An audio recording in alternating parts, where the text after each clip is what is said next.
శ్రీ వరాహ లక్ష్మీ నరసింహస్వామి వారి దేవస్థానం సింహాచలం. శ్రీ వరాహ లక్ష్మీ నరసింహస్వామి వారి దేవస్థానం సింహాచలం నందు శ్రావణ మాసం సందర్భంగా శ్రావణ మాస శుక్రవార విశేష పూజలు. శ్రావణ మాసం 3వ శుక్రవారమైన ఈ రోజు శ్రీ సింహవల్లి తయారు సన్నిధిలో లక్ష్మీ పూజ అత్యంత వైభవంగా నిర్వహించబడింది.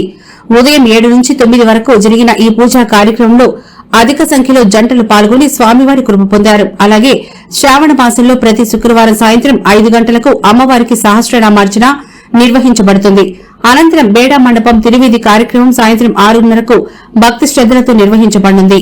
ఈ పూజా కార్యక్రమాలకు భక్తులు పెద్ద ఎత్తున హాజరై అమ్మవారి కృప పొందవచ్చని దేవస్థానం వారు తెలియజేయడమైంది.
Thank you.